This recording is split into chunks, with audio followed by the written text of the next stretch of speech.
சிவாய நம. திருச்சிற்றம்பலம். சனிக்கிழமைகளில் வரும் பிரதோஷம் சனி பிரதோஷம் என்று அழைக்கப்படுகிறது. இந்த சிறப்பு வாய்ந்த சனி பிரதோஷம் அனைத்து கோவில்களிலும் சிறப்பாக கொண்டாடப்படுகிறது. சாதாரண பிரதோஷ வழிபாடு தரும் பலன்கள் போன்று 1000 மடங்கு பலன் தரக்கூடியது இந்த சனி பிரதோஷம். சிவபெருமான் தேவர்களை காப்பாற்ற ஆழகால நஞ்சை உண்ட நாள் சனிக்கிழமை. எனவே பிரதோஷ நேரம் சனிக்கிழமை அன்று வரும்போது சனி பிரதோஷம் என்று அழைக்கப்படுகிறது. இத்தகைய சிறப்பு வாய்ந்த சனி பிரதோஷத்தன்று எவ்வாறு விரதம் இருக்க வேண்டும்? பிரதோஷ நேரம் என்பது மாலை 4:30 மணி முதல் 6 மணி வரையான நேரமாகும். திரியோதசி திதியில்தான் பிரதோஷ வழிபாடு நடைபெறுகிறது. அந்த வகையில் ஒவ்வொரு மாதமும் 2 முறை பிரதோஷ தினம் வரும். ஈசனையும் நந்தியையும் வழிபடும் இந்த தினம் சிறப்புக்குரியது. உலகை காக்கும் பொருட்டு நன்மையை நமக்கு தந்து தீமையான விஷத்தை சிவபெருமான் ஏற்றுக்கொண்டார். அவர் உண்ட விஷம் உடலில் இறங்காமல் கழுத்திலேயே நின்றது. அதனால் அவரது கழுத்து நீல நிறமாக மாறியது. அதனால்தான் அவர் நீலகண்டர் என்று அழைக்கப்பட்டார். விஷத்தின் வீரியத்தில் சற்று மயங்கி பின்னர் விழித்து நந்தியின் 2 கொம்புகளுக்கு இடையே நடனமாடிய நேரத்தை தான் நாம் பிரதோஷ நேரமாக வழிபாடு செய்கிறோம். 11ஆம் பிறையாகிய ஏகாதசியில் ஈசன் விஷம் உண்டார். 12ஆம் பிறையாகிய துவாதசியில் தேவர்களுக்கு காட்சி தந்தார். 13ஆம் பிறையாகிய திரியோதசி அன்று மாலை பிரதோஷ காலத்தில் நடனம் புரிந்தார்.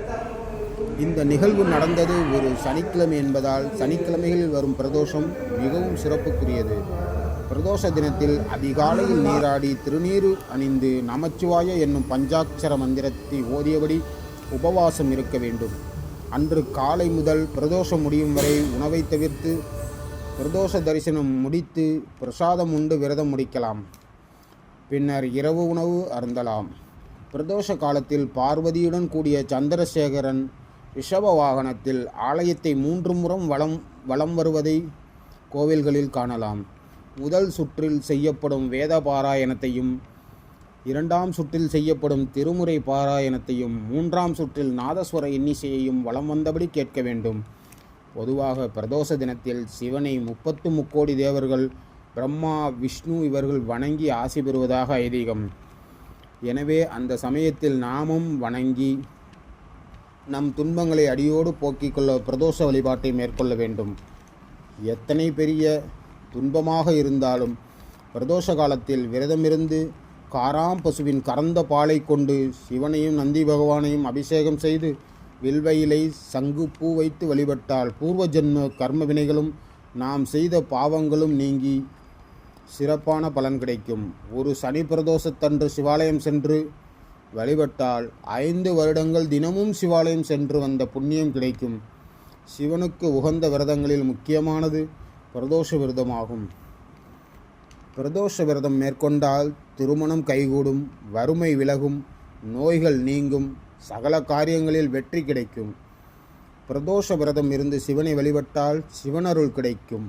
சிவபெருமானை நினைத்து தியானம் செய்வதற்கு மிக உகந்த நேரம் பிரதோஷ காலம்தான்.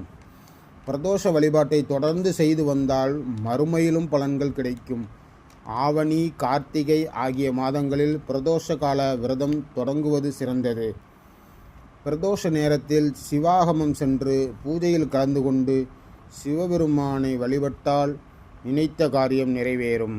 சிவாய நம. திருச்சிற்றம்பலம்.